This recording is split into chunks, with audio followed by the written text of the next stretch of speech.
বাচ্চা থেকে বড় সকলেরই আলু খুবই পছন্দের একটি সবজি। ছুটির দিনগুলোতে যদি হাতে একটু সময় থাকে, বানাতে পারেন এই দারুণ স্বাদের টিফিন রেসিপি। নমস্কার বন্ধুরা, আপনারা দেখছেন মৌয়ের সাথে রান্নাবান্না। রেসিপিটি ভালো লাগলে লাইক দিয়ে শেয়ার করে দেবেন। আরও নতুন নতুন রেসিপি পাওয়ার জন্য আমার চ্যানেলটি সাবস্ক্রাইব করে রাখুন। এখানে একটা বড় সাইজের পেঁয়াজ নিয়েছি, যতটা সম্ভব মিহি করে কুচিয়ে নিতে হবে। এখানে আমি পেঁয়াজ, রসুন, আদা, লঙ্কার ব্যবহার করেছি। আপনারা শুধু আদা, লঙ্কা দিয়েও বানাতে পারবেন। যারা পেঁয়াজ, রসুনের ফ্লেভারটা পছন্দ করেন না, তাদের জন্য বললাম। ভেজিটেবল চপার থাকলে সেটা দিয়েও কুচিয়ে নিতে পারেন, সময়ের সাশ্রয় হবে। এরই সাথে আদার টুকরোগুলোকেও কুচিয়ে নিচ্ছি, সাথে রসুনের ২ টো কোয়া নিয়েছি, আর নিয়েছি একটা কাঁচা লঙ্কা, সেটাও মিহি করে কুচিয়ে নিলাম। একটা গোটা গাজরের অর্ধেকটা নিয়েছি। গাজরটাকে ঝিরিঝিরি করে কাটতে হবে। আমি এখানে যে পিলারটা ইউজ করছি, ৩ রকমভাবে সবজি কাটা যায়। এটা দিয়েই আমি গাজর কুচিয়ে নিলাম। আপনারা এমনি সাধারণ যেকোনো ছুরি দিয়েও কুচিয়ে নিতে পারেন, অথবা যারা YouTube থেকে দেখছেন, ভিডিওর নিচে অ্যাফিলিয়েট লিংক থেকে এই পিলার কালেক্ট করে নিতে পারবেন। এখানে ২ টো কাঁচা আলু নিয়েছি। এই আলুটাকেও একইভাবে কুচিয়ে নিচ্ছি। এই কাটা সবজিগুলোকে আবারও একবার খুব ভালো করে ধুয়ে নিতে হবে। আলু আর গাজর খুব ভালো করে ধুয়ে নিলাম। অবশ্যই এইভাবে ধুয়ে নেবেন। এবার জল ঝরিয়ে একটা প্লেটে ট্রান্সফার করে নিলাম।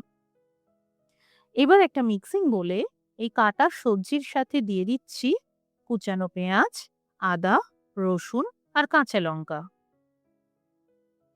এরই সাথে দিয়ে দিলাম ২ টো মুরগির ডিম।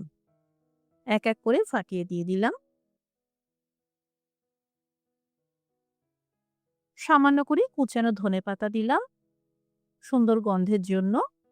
স্বাদ মতন লবণ দিলাম, মোটামুটি ১ চা চামচ মতন হবে। ১/২ চা চামচ গোলমরিচ গুঁড়ো দিয়ে দিলাম। ১ চা চামচ মতন টমেটো সস দিয়ে দিলাম। এরই সাথে দিলাম কর্নফ্লাওয়ার পাউডার। এইরকম মাপের চামচ দিয়েই উঁচু উঁচু করে ৩ চামচ কর্নফ্লাওয়ার পাউডার দিতে হবে। অনেক বেশি বেশি করে আবার কর্নফ্লাওয়ার পাউডার দিয়ে দেবেন না, না হলে প্যানকেকগুলো খেতে ভালো লাগবে না। এবার সব একসাথে ভালো করে মিশিয়ে নিলাম।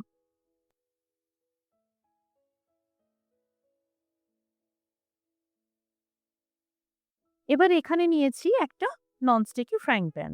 ১ চা চামচ কি ২ চা চামচ মতন তেল দিয়ে ব্রাশ করে নিলাম। এবার এই সবজির মিশ্রণটা ১ হাতা মতন ঢেলে দিলাম। মোটামুটি একটা গোল আকারে প্যানকেক বানাতে হবে।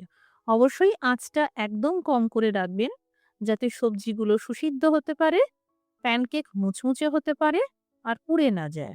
এবার আঁচটা কম রেখেই ঢেকে ২ মিনিট রান্না করব। বারে বারে ঢাকা খুলে চেক করে নিতে হবে। একদিকটা ভাজা হয়ে গেলে উল্টে দিয়ে অপর দিকটাও ভাজতে হবে। এবার আরেকটা ভেজে দেখাচ্ছি।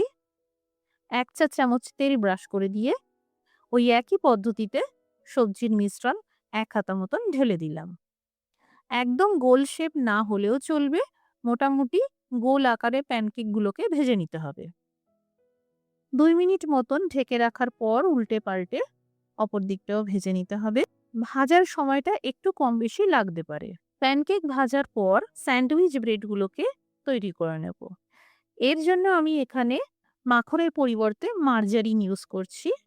এখানে আমি একটু বড় সাইজের স্যান্ডউইচ ব্রেডের ব্যবহার করেছি। আপনারা নরমাল যে রেগুলার ব্রেডগুলো হয় সেগুলো ব্যবহার করতে পারেন। পাউরুটির ২ দিকটা ভালো করে মার্জারিন লাগানোর পর এবার মিডিয়াম আঁচে ক্রিস্পি হওয়া পর্যন্ত আর বাদামি রং হওয়া পর্যন্ত ভাজতে হবে। আঁচটা মিডিয়ামে থাকবে।